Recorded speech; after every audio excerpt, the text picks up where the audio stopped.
आदाब नाजरीन, आप तक उर्दू न्यूज़ में आपका खैर मकदम है।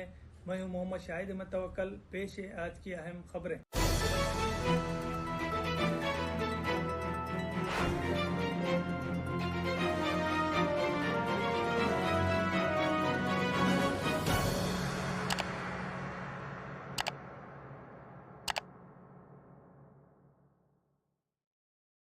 कांग्रेस के कौमी कायद राहुल गांधी ने कहा कि मुल्क की आज़ादी के बाद भी मुल्क की आवाम को हकीकी आज़ादी मैसर नहीं है। मुल्क में गरीबी का तनासुब बढ़ता जा रहा है। वो आज निर्मल ज़िले मुस्तखर के एल्लापल्ली क्रेशर ग्राउंड पर कांग्रेस पार्टी उम्मीदवार हल्के पार्लिमानी आदिलाबाद आतरम सुगुना के इंतखाबी जलसे आम बाउनवान जना यात्रा से खिताब कर रहे थे। राहुल गांधी ने कहा कि मौजूदा लोकसभा इंतखाबात दो नज़रियात के दरमियान हैं। कांग्रेस दस्तूर को बचाने की कोशिश कर रही है, जबकि बीजेपी और आरएसएस मुश्तरका तौर पर अवाम के हुकूक को ख़त्म करना चाहती है। इंडिया इत्तेहाद का तहफ़्फ़ुज़ करना चाहता है और एनडीए इत्तेहाद दस्तूर को बदलना चाहते हैं। राहुल गांधी ने कहा कि अगर मुल्क में गलती से भी तीसरी मरतबा मरकज़ में बीजेपी बरसर इख्तिदार आ गई तो वो दस्तूर को बदल देगी। वज़ीर-ए-आज़म नरेंद्र मोदी तहफ़्फ़ुज़ात के ख़िलाफ़ हैं और वो तहफ़्फ़ुज़ात के कोटे को बर्खास्त करना चाहते हैं। इन्होंने कहा कि मरकज़ी बीजेपी हुकूमत अवामी शोबे के रिजर्वेशन को ख़त्म करने का मंसूबा रखती है। मुल्क में सबसे बड़ा मसला रिजर्वेशन की हद में 50% इजाफा करने का है। कांग्रेस पार्टी अपने इंतखाबी मंशूर में वादा किया कि अगर मरकज़ में कांग्रेस पार्टी हुकूमत बनाती है तो वो रिजर्वेशन की हद में 50% इजाफा करेगी। इन्होंने सवाल किया कि मरकज़ की बीजेपी हुकूमत 50% तहफ़्फ़ुज़ात में इजाफा करने तैयार है। राहुल गांधी ने कहा कि मुल्क में बरसा बरस ख़दीम जमहूरियत के तहफ़्फ़ुज़ के लिए हम सबको आगे आना चाहिए। इन्होंने कहा कि कश्मीर तक कन्याकुमारी 4000 किलोमीटर फासला तय करते हुए भारत जोड़ो यात्रा निकाली गई, जिसमें करोड़ों आवाम शामिल हुए। हमने इस यात्रा से नफ़रत के बाज़ार में मोहब्बत की दुकान खोलकर मुल्क की आवाम को अमन का पैगाम दिया। मरकज़ी बीजेपी हुकूमत एक भाई को दूसरे भाई से लड़ाने का काम किया। राहुल गांधी ने कहा कि आदिलाबाद के आदिवासियों की अराज़ियात के मसाइल को हल किया जाएगा और इन्हें जंगल और ज़मीन का हक़ देंगे। इन्होंने इस मौके पर कांग्रेस पार्टी उम्मीदवार हल्के पार्लिमानी आदिलाबाद आतरम सुगना को भारी अक्सरियत से कामयाब बनाने की आवाम से अपील की। इस मौके पर चीफ मिनिस्टर रेवंत रेड्डी, रियासती वजीर सीता अक्का, रुकन असम्बली खानापुर वेडमा भुज्जू, श्रीहरी कंदी श्रीनिवास रेड्डी, सत्तू मल्लेश, सैयद अर्जुमंद अली, मोहम्मद अजहर, अब्दुल मतीन, वाइस चेयरमैन आदिलाबाद ज़हीर रमज़ानी, राशिदुल हक, मोहम्मद खालिद जांटी, मोहम्मद शकील, सैयद शाहिद अली व दिगर पार्टी कारकुनान की कसीर तादाद मौजूद थी।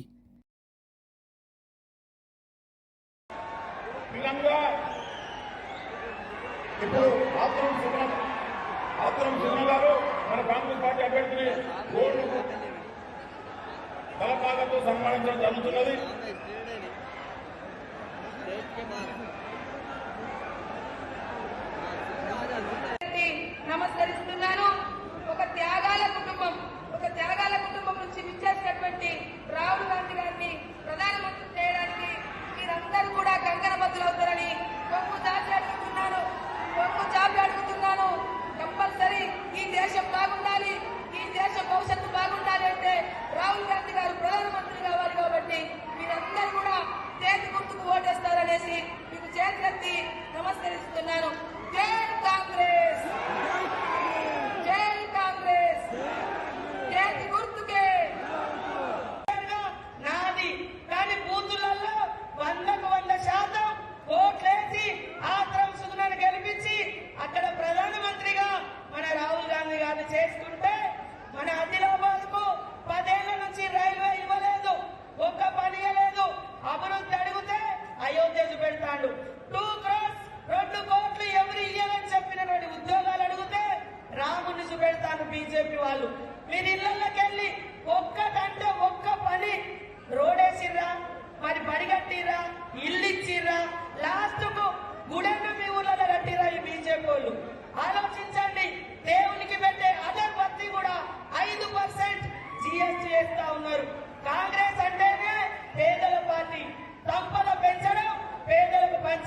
కాబట్టి అందుకనే పేదల కోసం 100 రోజుల ఉపాధి హామీ చట్టం తెచ్చిరు, పేదల కోసం పోడు భూముల హక్కు చట్టం తెచ్చిరు, పేదల కోసం 81 కోట్ల మందికి రేషన్ కార్డులు ఇచ్చి ఆహార భద్రతా చట్టం తీసుకొచ్చిన ఘనత కాంగ్రెస్ పార్టీది. దయచేసి మనందరి కోసం పోరాడుతున్నటువంటి గ్రేట్ వారియర్ పోరాట యోధుడు రాహుల్ గాంధీ అవసరం మనందరి. ये जो चुनाव हो रहा है, ये दो विचारधाराओं के बीच में चुनाव हो रहा है। एक तरफ कांग्रेस पार्टी जो कॉन्स्टिट्यूशन को, संविधान को बचाने की कोशिश कर रही है, इस किताब की रक्षा कर रही है, और दूसरी तरफ बीजेपी और आरएसएस जो इस किताब को, संविधान को, आपके हक को खत्म करना चाहती है। जो भी हिंदुस्तान के गरीब लोगों को मिला है, आजादी के बाद जो भी आपको मिला, चाहे वो आपका जल हो, जंगल हो, जमीन हो, पब्लिक सेक्टर हो, रिजर्वेशन हो, मनरेगा हो, जो भी आपको मिलता है वो संविधान आपको देता है।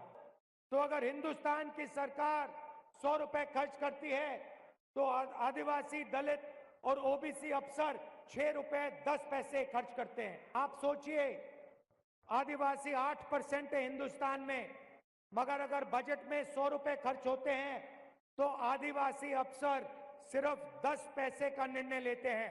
इसीलिए दलितों के लिए, आदिवासियों के लिए, पिछड़ों के लिए, गरीब जनरल कास्ट के लिए, माइनॉरिटीज के लिए सबसे जरूरी काम जाति जनगणना जो हमने तेलंगाना में किया है और पूरे हिंदुस्तान में हम करने जा रहे हैं, इससे हिंदुस्तान की राजनीति बदलने जा रही है। क्योंकि हिंदुस्तान के गरीब लोगों को, 90% लोगों को अपनी आबादी के बारे में और अपनी हिस्सेदारी के बारे में पता लग जाएगा। हिंदुस्तान की हर संस्था का हम सर्वे कराएंगे, ये पता लगाएंगे कि पिछड़ों के पास कितना धन है, दलितों के पास कितना धन है, आदिवासियों के पास कितना धन है, गरीबों के पास कितना धन है। और जाति जनगणना के बाद तेलंगाना में, पूरे हिंदुस्तान में एक नई राजनीति होगी।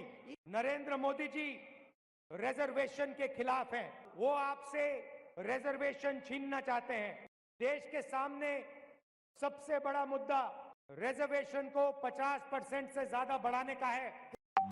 कांग्रेस पार्टी ने अपने मैनिफेस्टो में साफ लिखा है, हमारी सरकार आएगी तो ये 50% का लिमिट है, इसको हम तोड़ के अलग कर देंगे और रिजर्वेशन को 50% से आगे बढ़ा देंगे। మేము మేనిఫెస్టోలో చాలా స్పష్టంగా చెప్పాను, భారతదేశంలో కాంగ్రెస్ ప్రభుత్వం ఏర్పడిన వెంటనే ఈ 50% గా ఉన్నటువంటి రిజర్వేషన్ లిస్టును మేము ఎత్తేసి దాన్ని పైకి పెంపొందిస్తాము। आप देखिए, रिजर्वेशन पब्लिक सेक्टर में हुआ करता था, सरकारी कंपनियों में हुआ करता था। रिजर्वेशन हटाने के लिए नरेंद्र मोदी जी ने सारा का सारा पब्लिक सेक्टर प्राइवेट कर दिया है। प्राइवेटाइजेशन का मतलब रिजर्वेशन हटाना है, अग्निवीर का मतलब रिजर्वेशन हटाना है। ठेकेदारी प्रथा जो सरकार में इन्होंने चलाई है, ये रिजर्वेशन हटाना है। सरकारी ऑफिसेज में, पब्लिक सेक्टर में ये जो ठेकेदारी प्रथा है, इसको हम हटा देंगे। परमानेंट नौकरियां मिलेंगी, टेम्पररी नौकरी नहीं मिलेगी। नरेंद्र मोदी देश को बता दें कि वो 50% रिजर्वेशन का जो बैरियर लगा रखा है उसको हटा देंगे, क्योंकि वो कांग्रेस पार्टी करने जा रही है। नरेंद्र मोदी ने आज तक अपने किसी भाषण में ये नहीं बोला कि मैं रिजर्वेशन का जो 50% का बैरियर है उसे हटा दूंगा। उल्टा नरेंद्र मोदी और उनके विचारधारा वाले लोग कॉन्स्टिट्यूशन को खत्म करना चाहते हैं, आदिवासियों को वनवासी कहते हैं, प्राइवेटाइजेशन करते हैं। हम सबको मिलकर संविधान की रक्षा करनी है, रिजर्वेशन बढ़ाना है, और ये जो अमीरों की सरकार चला रहे हैं, 22 लोगों की सरकार चला रहे हैं, इनको हटाना है और गरीबों की सरकार लानी है। किसानों की, मजदूरों की, पिछड़ों की, दलितों, आदिवासियों की सरकार लानी है। भाइयों और बहनों, मैं कन्याकुमारी से कश्मीर 4000 किलोमीटर चला, तेलंगाना से निकला। తెలంగాణలో కూడా పాదయాత్ర కొనసాగింది, కోట్లాది ప్రజలు ఈ యాత్రలో పాల్గొన్నారు। और जो बीजेपी नफरत फैलाती है उसके खिलाफ हम लड़े और उनको हमने तेलंगाना में हराया। नफरत के बाजार में मोहब्बत की दुकान हम सब ने खोली, वही हम दिल्ली में करने जा रहे हैं। जहां भी जाते हैं नफरत फैलाते हैं, एक भाई को दूसरे भाई से लड़ाते हैं।